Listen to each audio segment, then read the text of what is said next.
Let's talk about one burning topic before we show you the teams. The topic, of course, we're talking about is that little shot run that happened yesterday. Of course, our own soothsayer, our little crystal ball expert, Simon Dool, who always predicts the future correctly, said at that point in time, this is wrong. What if Punjab falls short by 1 run?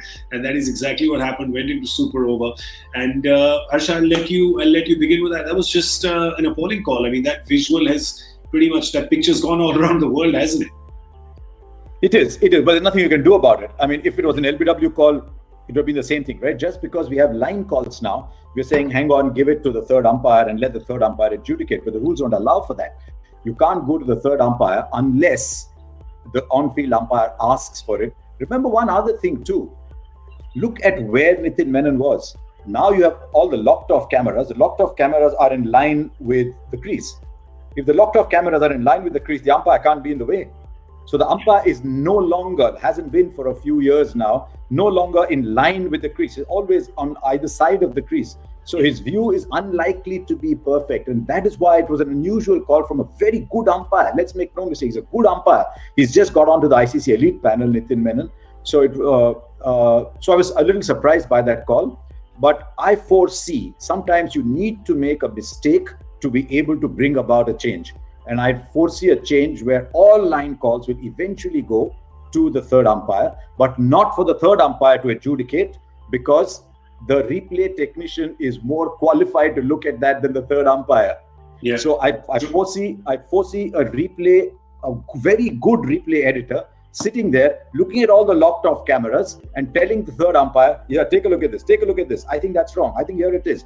And he is asking the umpire to adjudicate, but you have to have a qualified technical replay person sitting up there. And I was discussing this with the director earlier today, and he said, make sure they're sitting in a slightly darkish area, because we've been in commentary boxes so many times. When the evening sun starts to stream in onto the monitor, we actually cannot see the monitor very well. And as a broadcaster, instead of looking at the monitor, I'm looking straight, because I can't see anything on the monitor. So once you go to the third umpire, you also got to be convinced that the third umpire is in a good viewing position. But the moment that the square leg umpire moves away from that line with the crease, then he's not giving himself the best view. But Joy, the thing is that, I mean, Kings 11 Punjab has lodged a formal complaint with the match referee. You know, their CEO Satish Menon was even quoted as saying that, oh, we're going to take this up. But to no avail, right? Nothing's going to happen. They're not going to overturn the decision, are they? Nothing's going to happen with that. Gaurav, I can tell you that I've spent more time in a match referee's room than I'd like to in my life, from 2008 onwards to 2014. I don't know why you're sharing details of your personal life with us. We don't, I mean, this is not that kind of show. There is nothing that happens. No match referee will ever overturn a decision. You have to say something, they'll put it there, or they'll come and slap your wrist because they'll say, okay, we're going to give you a suspension or this or that. Nothing happens. And the point is, they're not really accountable to anybody. The point is, the match referees are usually accountable just to a tournament. So how do you ensure a good tournament? You will always go with what you need to do, who you need to keep happy. It's a very simple law.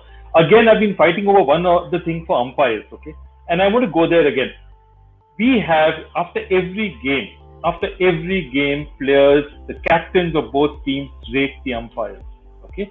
If you are putting up on a repeated basis fair play awards for teams which is based on ratings by umpires, why are you not putting up the ratings that captains give umpires? Let it be also out there. And if those ratings, you're saying that those ratings are false or not correct, then let's say that, okay, this is false and not correct, then why are we assuming that the umpires always make the right decisions again? So let's not have this one-way traffic going around, because it doesn't make anyone happy and it doesn't make anyone happy. So the thing is that Nitin Menon is a good umpire. As Harsha pointed out, it is a mistake. It's a tiny mistake. The reason why it's got amplified and magnified so much is because the match ended up getting tied. And it's not like it's a human error. It's not like it was, that he had crossed the stumps. It's not a blatant error. It was really a line call. And it's only got magnified. And I think the incidents previously that have happened as well have got magnified just because where the match is at that point in time. So how much human error are you really allowing is what? Sorry, Harsha, you were making a point. No, I'll tell you something. There's two things about it. One is, go back to, I think last year, there was a close Dhoni call for run out, which from the square angle, it looked like the edge of Dhoni's bat was grounded. But Yep. when you looked at the top angle, Dhoni was about half an inch short. Yeah. So sometimes that umpire is looking at it and thinking, maybe he's out. He should have gone to the third umpire. There's no doubt about that. I think they could have done something else, and I'm not sure. I'm not sure what exactly the law says, but it's happened in the past. Is because there was no change of strike, and Mayank Agarwal continued to be in strike. So the team could not have said that, look, if we had to change our strategy. They could have, at the end of that over, changed the score. It's happened in a World Cup game as far back as 1987. India playing Australia. In the break, Australia's score was added by 2 and India lost by 1 run in that first game in 1987 in Chennai. So it has happened in the past that in the break they've checked and they've changed the score. I think straight away here, the match referee or the third umpire should have been in the ear of the on-field umpire saying, look, this is what has happened. They could have quickly checked in the break, and I think common sense would have suggested that you say, look, the same batsman came back. You won't have need to change the field. There's no change of strategy, but we're just correcting a mistake. Yeah, well, but that didn't happen, and Punjab fans are up in arms saying that they have been robbed of a victory, and the Delhi fans are not complaining. But the thing is, these incidents do happen, and they have been happening a lot. When you see the final, you see the replay, what Harsha was talking about. To me, MS Dhoni looked not out, but there were a few commentators, perhaps from Mumbai, who thought that it was completely out. But that depends which angle you see it from, and where you're coming from emotionally as well.